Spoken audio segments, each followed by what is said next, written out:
أعوذ بالله من الشيطان الرجيم. بسم الله الرحمن الرحيم. الحمد لله الذي أنزل على عبده الكتاب ولم يجعل له عوجا قيما لينذر بأسا شديدا من لدنه ويبشر المؤمنين الذين يعملون الصالحات أن لهم أجرا حسنا ماكثين فيه أبدا وينذر الذين قالوا اتخذ الله ولدا ما لهم به من علم ولا لآبائهم كبرت كلمة تخرج من أفواههم إن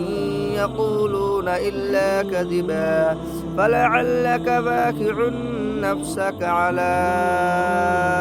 آثارهم إن لم يؤمنوا بهذا الحديث أسفا إنا جعلنا ما على الأرض زينة لها لنبلوهم أيهم أحسن عملا وإنا لجاعلون ما عليها صعيدا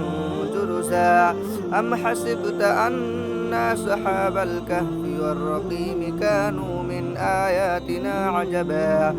إذ أوى الفتية إلى الكهف فقالوا ربنا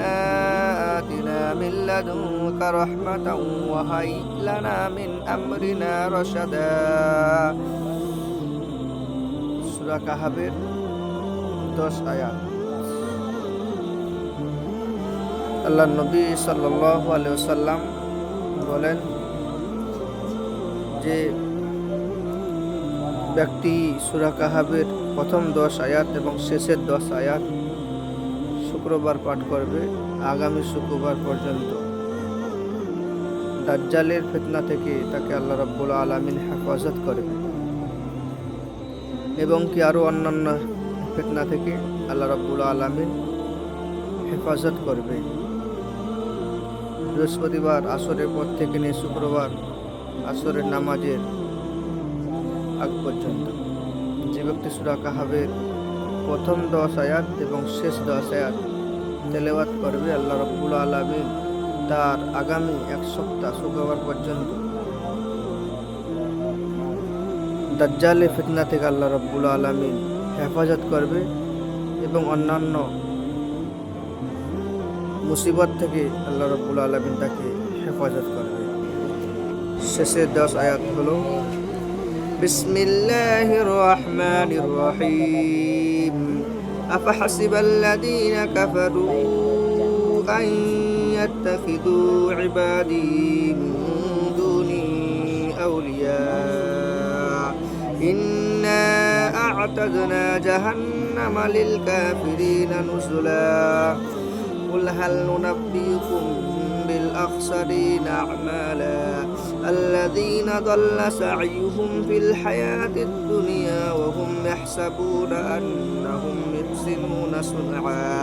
أولئك الذين كفروا بآيات ربهم ولقائه فحبطت أعمالهم فلا نقيم لهم يوم القيامة وزنا ذلك جزاؤهم جهنم بما كفروا واتخذوا آياتي ورسلي هزوا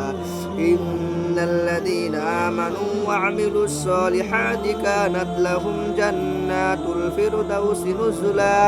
خالدين فيها لا يبغون عنها حولا قل لو كان البحر مدادا لكلمات ربي لنفد البحر قبل أن تنفد كلمات ربي ولو جئنا بمثله مددا قل إنما